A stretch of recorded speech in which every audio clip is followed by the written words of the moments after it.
Virgin Radio, Style Rock. Amici di Virgin Radio, abbiamo qui davanti a noi due icone gigantesche della musica mondiale, Liam Gallagher, John Squire. How's it going? All good. Good, yeah. I'm so happy to sit next to you because we're in Paris right now, and I would like to start with that little nerdy thing that journalists used to do, like comparing things, like Paris, the first record from Stone Roses, your painting that was connected with riots from 1968. But that is just like the very journalist part. I want to take for granted that there is mutual respect between the two of you, that you've been knowing each other for a lifetime. And I would like to go straight into this beautiful record that I've been lucky enough to listen.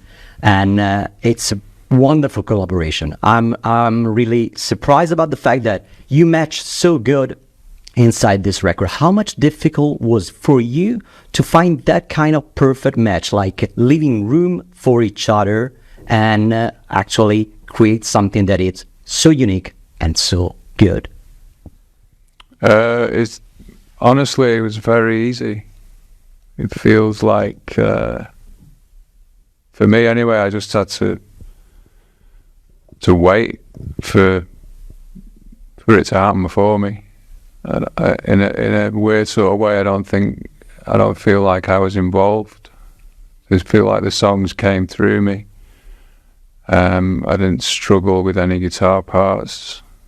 I think a lot of it's down to Liam, who was inspired, and it felt like it was an exciting opportunity. And early on, I realised it was going to be a great collaboration. And when I heard him sing the songs for the first time, when we demoed them, just blew my mind. How was it, the workflow in the making of the record? I mean, how much time you spent together in the same room, and how much time you spent separated? Because I know that you recorded your part in Los Angeles, but you also work in your own studio, right? Mm-hmm. When we've done the demos in John's studio, so we were up there for 4 days, so we'd done about 8 songs in 4 days, and that was lovely, man. It was nice being out in the fresh air and that, you know what I mean. And then singing the songs for the first time was amazing, but very chilled, you know what I mean. It wasn't stressful, and that's not saying it's that easy or whatever. It was just the way it is. It was very therapeutic, man, you know what I mean. So then I went off on tour, and we met John and Greg back in LA, and then done it all again. There is so much room also for solos, and this is beautiful because I think part of the musical atmosphere and scene right now doesn't have that much more room for guitar playing, and I think a crime, isn't it? It's a crime. It's a fucking crime. It's a crime, especially when there is so much talent to share. The second part of the record, I think it gets a little bit more bluesy. You decided to set list in a specific way to give kind of a dynamic for the record, or is it just like a random feeling that you decide to actually put maybe the bluesier solos in the second part of the album? No, there was a lot of thought went into the track listing, the order, but it wasn't like, let's keep the blues to the end. It was, if anything, the bluesiest track is on the first half of the record, I'm a Wheel. So yeah, we both thought about the running order a lot, but that wasn't designed to trap the blues at the end. Okay. Talking about the sold out shows you're gonna have, because you sold out all the shows so quickly, like 30 seconds, something like that. You're gonna come to Italy on April 6th. How much these shows will change from the previous shows you had in your career? Because I remember the last time we spoke, you told me each and every time I jump on stage, I feel like there's a battle, and I like the Johnny Rotten atmosphere because I want to fight the microphone. I don't want to praise, with dancing or stuff like that. This is more like a tag team match, if we can keep it that kind of image. Right.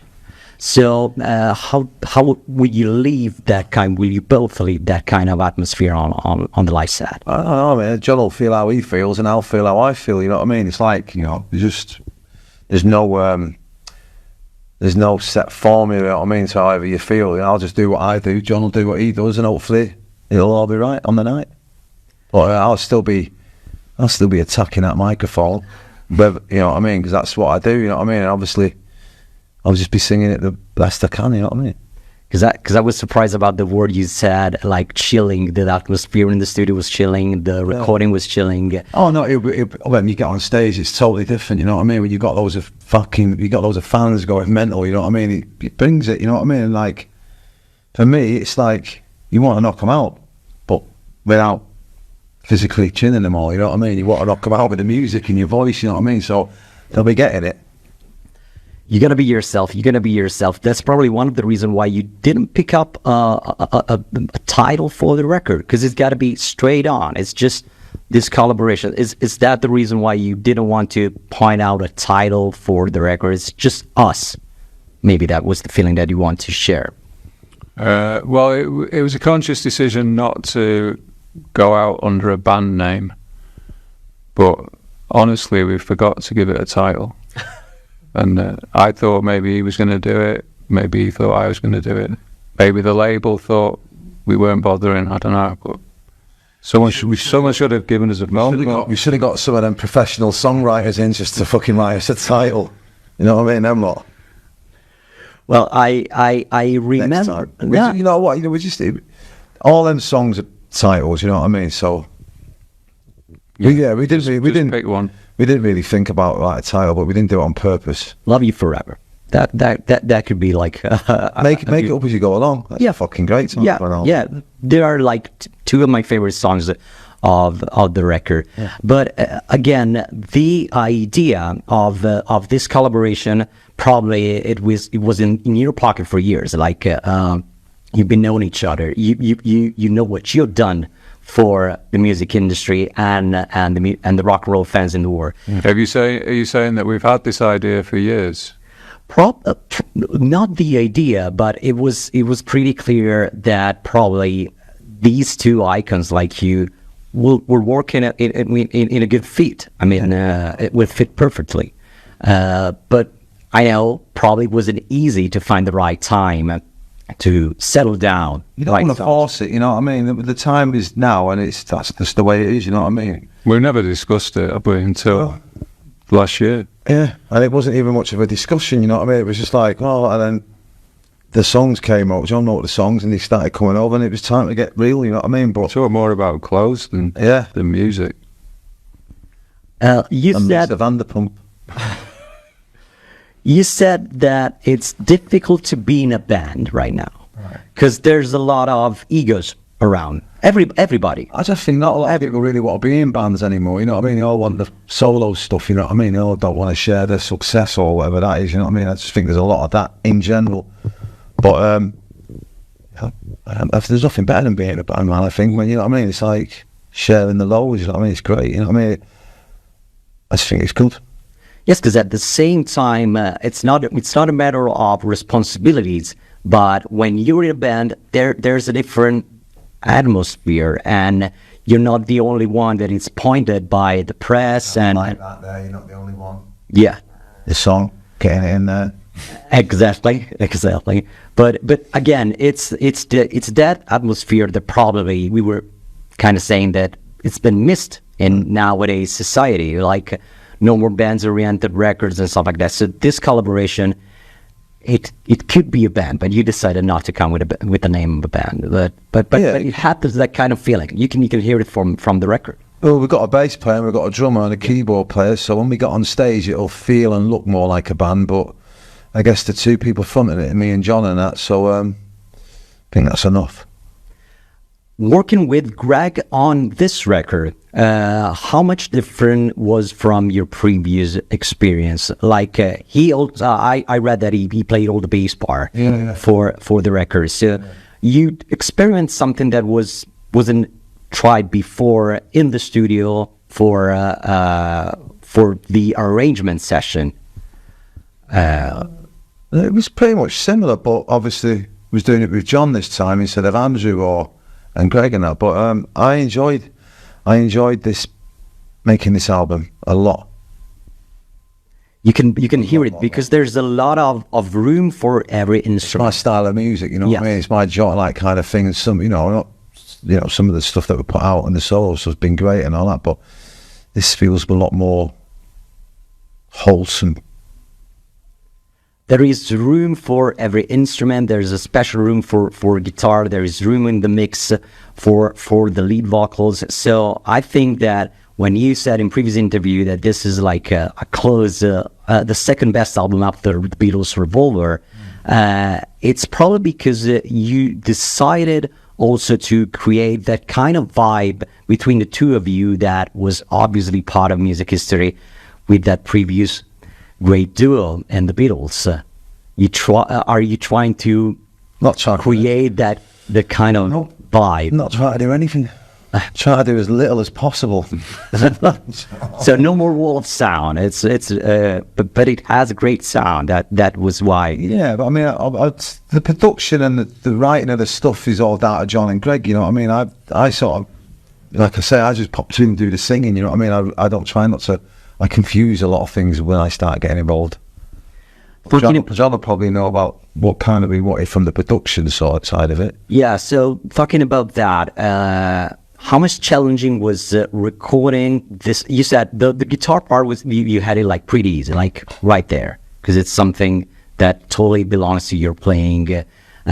Even if, in my opinion, there are some difficult skills. But you said that was pretty straight on. So you concentrate on the production, on the other side, like the soundscape of the record more than the guitar playing, because that is just the guitar's the most the song first and then the guitar's the most important thing for me. And I didn't go over there, didn't go to California with everything ready. I was putting the hours in between sessions, coming up with guitar parts, finishing off solos and that. But Liam had a lot of ideas for arrangements. He was the force that was advocating for keyboards all the time. Let's try this there, and Greg would be on it and it'd take the song off in a different direction. I mean, at one point I thought "Raise Your Hands" was a dead duck. It wasn't happening as a. It was a bit like Mother Nature's song. It was quite laid back and acoustic, and it just wasn't turning anybody on until Greg got on this instrument. It was like a really old rhythm machine that Sly Stone used to use, Maestro Rhythm King it was called. He changed the groove with that and got a synth going, then brought in some piano at Liam's suggestion, and that it became a big track after that. So we didn't go in with a plan, apart from keeping it fresh and live and raw. A lot of the instrumentation and arrangement was done on the fly. And he tries to make out that all he does is sing, but he put a lot of thought into the record. I didn't. He did. I think Cox did. Well, the production job changed so much through the years. I mean, it's easy now to prefer the digital to analog, but not in the rock and roll world. I mean, this is something that it never works, in my opinion. So sometimes less is more. At the same time, experiment and create, maybe with new instruments, grooves and stuff, are a good answer for what people are asking outside, because they want to hear something new that belongs to their historical path in terms of listening. Do you think that this collaboration, in talking about the production again, would it be different like 15 years ago, not only for the techniques, but maybe for the musical landscape that surrounds all of us, and probably you would have come up with different ideas and different solution, like more analog or more digital testing something different from what you done for this record? I don't think we could have done it as quickly without digital technology. The ideas was translated so quickly because the engineer was very talented. He was almost like a precog. He could tell what was needed and be working on it before certainly me, before I could form a sentence. Why don't we try this? He said, you mean? And then he'd play it. And guy was freakishly fast with his editing and stuff. So yeah, it sounds warm and rich and analog, the record, but there wasn't a tape machine running while I was there anyway. Apart from in Greg's Mellotron, everything was recorded digitally, which meant we could work fast. Okay, I just have time for the last question. John, would you recommend reunions to Liam or not? And all right, I get it. Do you mean family ones or musical ones? Musical. Well, I love Oasis, but I also love this project, so I'm not the person to ask. It was a question that probably had to be asked, so I'm sorry about that. But thank you so much for your time. Thanks so much for this record. It's brilliant, it's melancholy, it's wide open, and it's psychedelic, and it's a record that we're definitely gonna share and enjoy. So we'll see in April in Milan. Thank you so much for your time. Thank you. Thank you, my man. Thank you. Glad you like it. Thanks. Virgin Radio, Style Rock.